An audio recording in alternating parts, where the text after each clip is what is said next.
Disclaimer. 1 hour ago, the United States lost something it didn't even realize it was fighting for. Not with missiles, not with troops, with a document.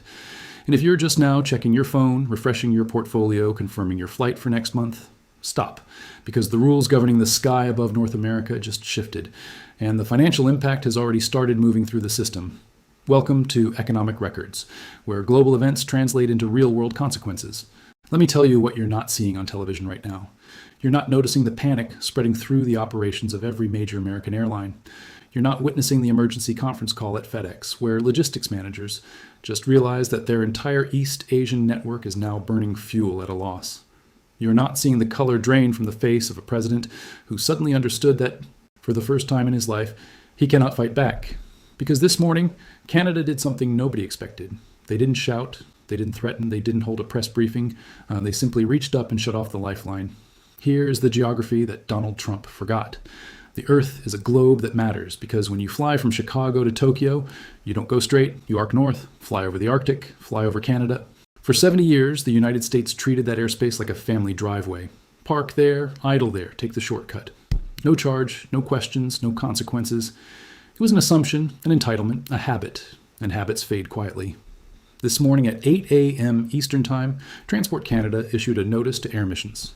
Not a press release, not a photo op, just a bureaucratic whisper. Effective immediately, the preferential overflight rights granted to U.S. carriers are suspended pending a review of sovereignty. That is the most expensive paragraph ever written in Canadian history. And it just cost you personally thousands of dollars you haven't even realized yet. Let me translate the bureaucracy into blood. Delta, United, American, FedEx, UPS, every single one of them just got a fuel bill they could not pay. Because when you lose the shortcut over Canada, you don't just lose time. You lose physics, you lose math, you lose the ability to compete.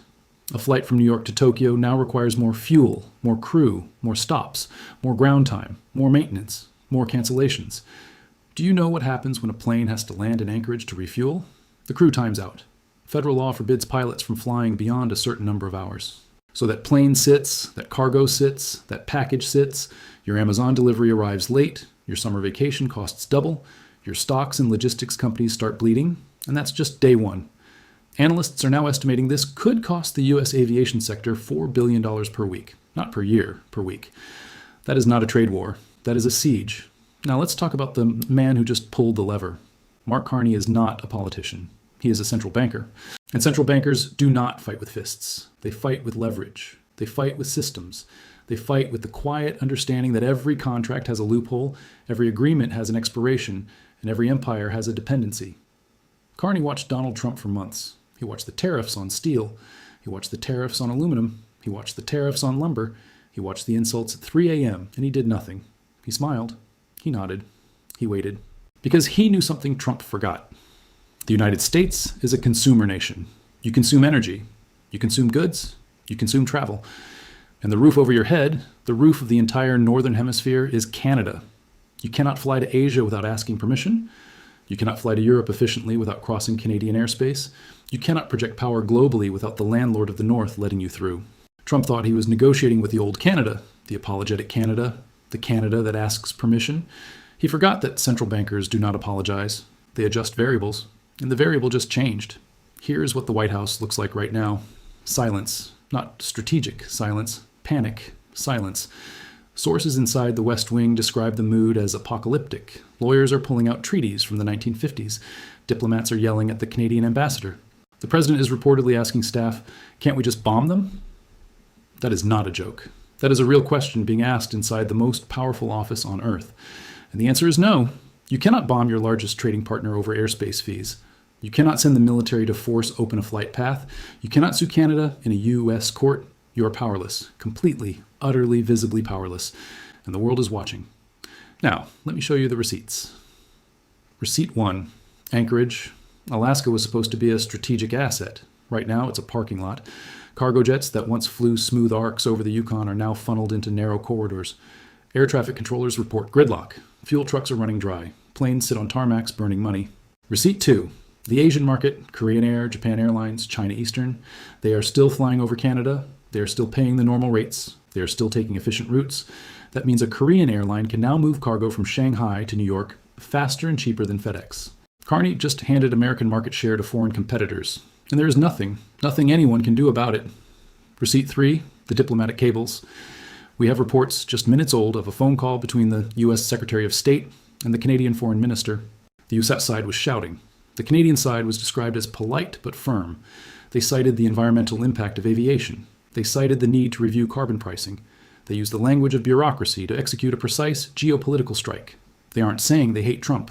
They were saying they care about the environment and your planes are too dirty to fly over our glaciers for free. It's masterful. It's cold. It's effective.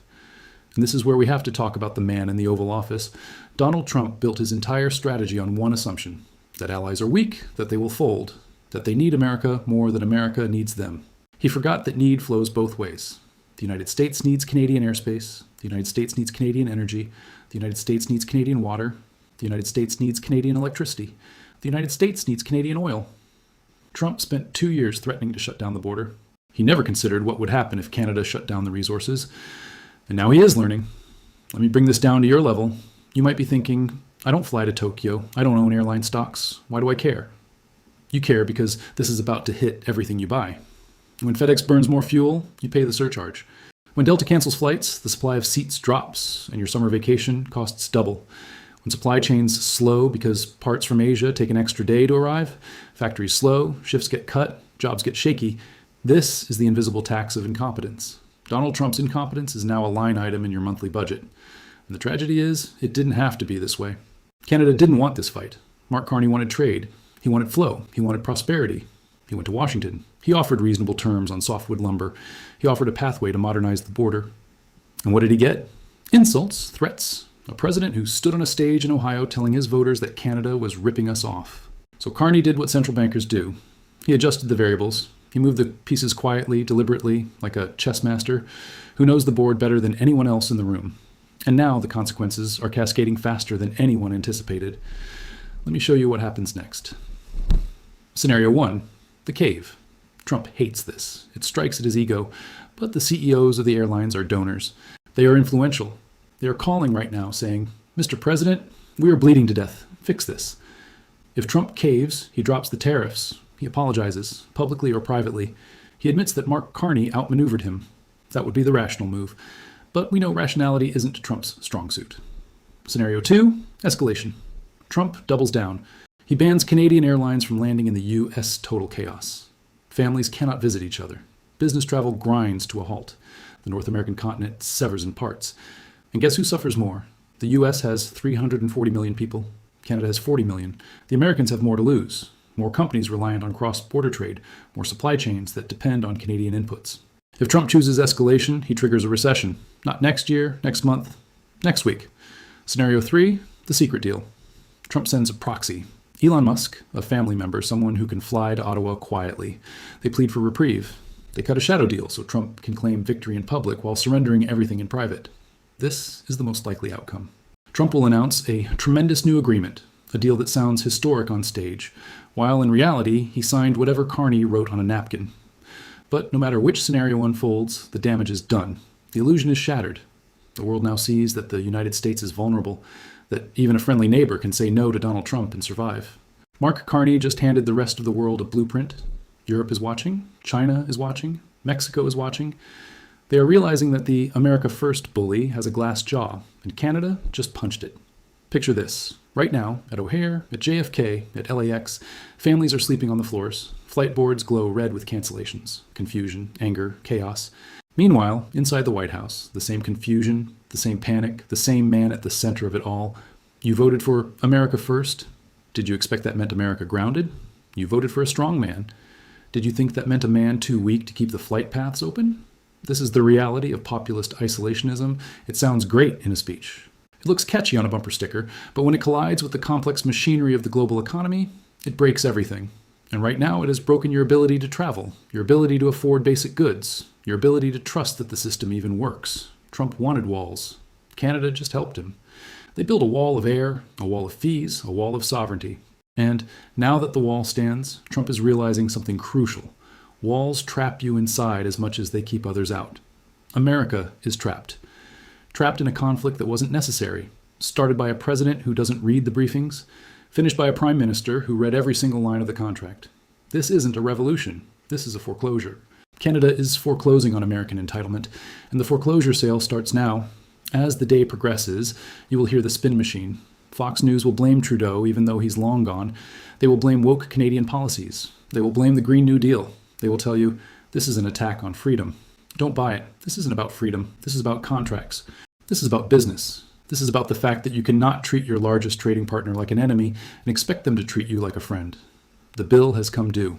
And while Trump scrambles to find his credit card, Mark Carney sits calm, collected, waiting for the payment to clear. One final question, and it's a question that will divide this room, this comment section, this country. When you look at what just happened, the $4 billion per week, the grounded planes, the collapsing supply chains, the president powerless, was this leadership? Or was this the first mistake in a larger disaster? Was Mark Carney defending his country? Or did he just light a fire that will burn both sides of the border? Here's the truth nobody wants to say out loud. If Canada can do this, if a friendly neighbor can shut down American aviation with a single bureaucratic notice, what happens when a true adversary tries? What happens when China rewrites the rules of the Pacific? What happens when Russia closes the Arctic? What happens when the entire world realizes that the United States is not an island but a tenant living on borrowed geography? Trump broke the system because his feelings were hurt. Carney exploited the break because he could. And now we are all living in the wreckage. The skies are closed. Prices are soaring. The president is offline. Welcome to the new North America. It's Carney's world now. We're just flying in it if he allows us. Let me show you another dimension of the chaos. Supply chains are starting to fray. Factories in Detroit are idling because parts from Asia arrive late. Shipping costs are spiking. Retailers are delaying shipments. The invisible hand of disruption is spreading across industries you never imagined. And the average American is about to feel it in their wallet. Hotels near airports are overbooked. Rental cars are scarce. Families expecting summer vacations are now adjusting itineraries, paying double, scrambling for hotels in cities where flights still land. Amazon boxes that once arrived in 2 days now take a week. FedEx bills skyrocket. UPS fees rise. This is the economic ripple effect of bureaucracy wielded like a scalpel. Meanwhile, back in Washington, the spin has started. Advisors whisper, trying to figure out how to frame the story. Trump wants to look victorious, but the evidence is everywhere. Planes grounded, supply chains jammed. Political allies nervous. The media spotlight is unforgiving. And all of this started with a single notice from Canada's Transport Department. One bureaucratic line that shifted the balance of power. Carney's move is a textbook example of leverage. He did not need tanks. He did not need sanctions. He needed contracts, rules, and quiet authority. And he exploited them to maximum effect. The rest of the world is taking notes. Europe is strategizing. Asia is recalculating. Even Latin America is watching. What this proves is terrifying for any leader who underestimates rules over rhetoric. You cannot simply muscle your way through global dependencies. You cannot bully the North American continent with tweets. You cannot threaten your way through decades of international agreements. Power is built on leverage, patience, and understanding the system. And Carney understood every part of it. Meanwhile, Trump is left with rage, frustration, and an office full of advisors unsure how to mitigate damage. Panic is cascading. Lawyers are drafting emergency memos. Diplomats are negotiating furiously. CEOs are calling with escalating desperation. The president's options are dwindling. And the citizens? They are beginning to feel the invisible tax. Imagine your summer vacation doubling in cost. Imagine the UPS and FedEx shipments that never arrive on time. Imagine electronics, furniture, machinery all delayed. Jobs start to feel shaky as factories idle. The invisible cost becomes visible. And the administration scrambling to contain it can only watch as the world reacts. This is not fear-mongering. This is the reality of interdependence. The United States is not an empire of self-sufficiency. The world is interconnected. Airspace, energy, resources, all these elements are dependencies. And when a neighbor leverages them strategically, consequences ripple far beyond politics. Carney has done more than just challenge Trump. He has demonstrated that power without understanding is meaningless, that strength is not about size or volume of speech, but about understanding rules, geography, and global systems.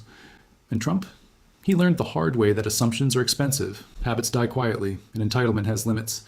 Let me leave you with a final image. Airports across the country, chaos, families stranded, flights delayed, cargo planes idling on tarmacs, burning money, boards glowing with red, cancellations, missed connections, confusion. Meanwhile, the White House, panic, anger, confusion. The same energy, the same man, the same failure. You voted for America first. Did you expect this? You voted for strength. Did you imagine this vulnerability? Populist isolationism looks good in slogans, but collapses when it encounters global complexity. The machinery of trade, travel, and logistics is fragile when assumptions fail, and right now it has failed spectacularly.